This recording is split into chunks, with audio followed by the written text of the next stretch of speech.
Thank you for tuning in to another episode on the Scouse Oracle channel. I truly appreciate you being here. If you can hit that subscribe button, it massively helps.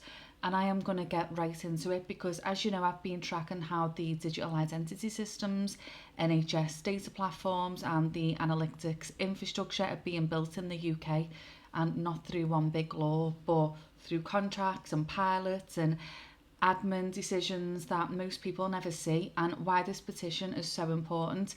And I do want to say thank you to everyone who has signed, who has shared. No one in the mainstream media has jumped on it.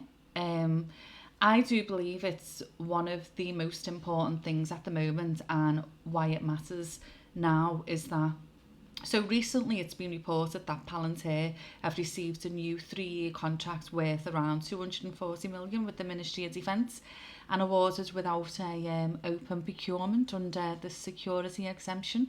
Anyway, so if we're looking at the pattern across the government, when we're looking at defence, justice, health, we're seeing the same thing, aren't we? That capabilities are being embedded through contracts.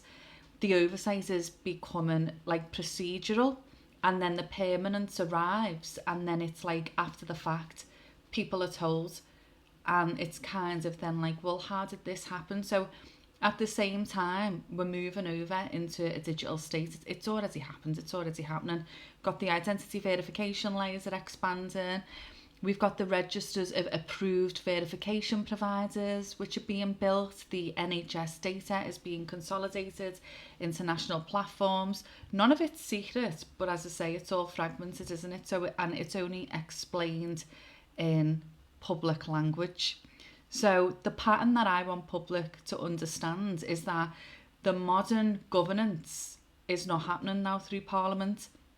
It's increasingly happening through the infrastructure, and through procurement contracts, technical frameworks, the dependencies that we're having on foreign vendors, and then the safeguardings are discussed after the implementation.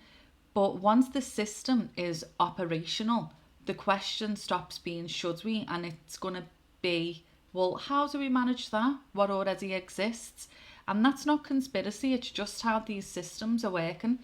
So the NHS matters here more than anything, because it's not just another data set. It's universal, it's lifelong, it's trusted. I know I've had a few comments saying, can we really trust the NHS? What I'm saying is people use it on a large scale. It's been identity stable since birth, hasn't it, the NHS? So when NHS data moves away from separate systems into a national architecture, it becomes the foundational infrastructure, not just healthcare information. And I want people to understand that in regards to data sharing, because we're moving into this shift into the digital state, and no one's talking about how they're going to govern a digital state.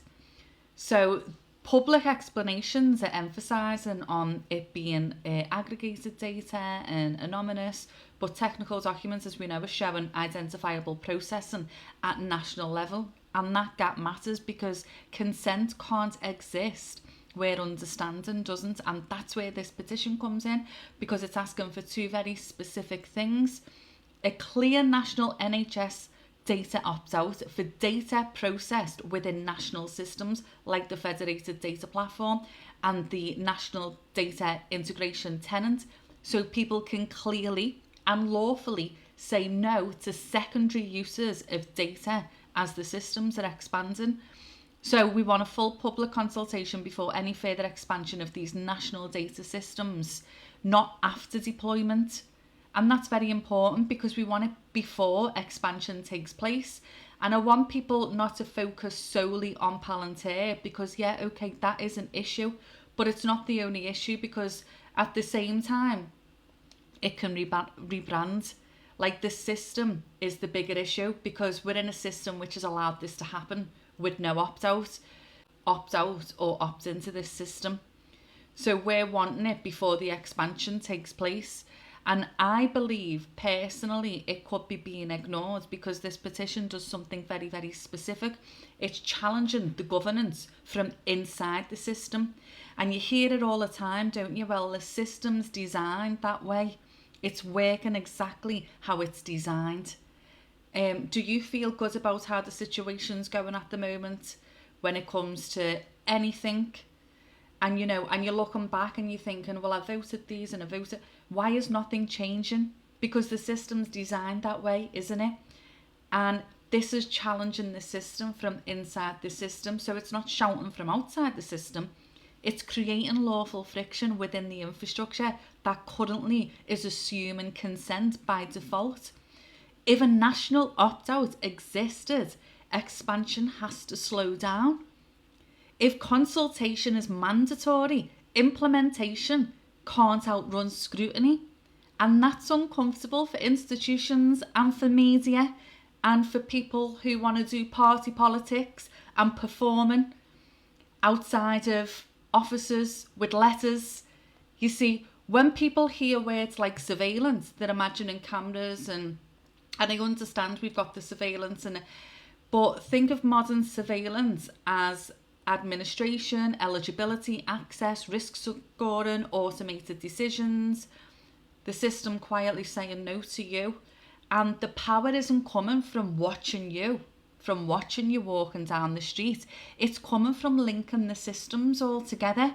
So it's not necessarily about someone watching you. So critics might turn around and say, well, you know, you've all got security cameras, or you've got a Ring doorbell that will, you know, people are walking past Ring doorbells all the time. This isn't about you being watched, so to speak. The power's coming from being able to link it to every single system. Nobody's talking about governing this type of digitisation, especially where the jurisdiction's going to sit. But I'm trying to stick to this, so because it's about what's happened when every system can talk to the other system and the public's got no meaningful way to turn around and say no. So, but this story doesn't fit, does it, inside any little neat boxes, because it's not a scandal that you can just throw out. You know, we've recently been divulging in the Epstein files, but are people not realising, but that's how power hides. And that was within the legal framework. Can you imagine now when power's concentrated? So what are people doing to stop it? Because this isn't easily unpacked. This is no easy task. This isn't a culture war. It's boring. It's the essential questions. It's, should citizens be consulted before national systems that govern them are expanded? And that's exactly why it's being sidelined. Because if these systems are lawful, proportionate and safe, consultation would only strengthen it, wouldn't it?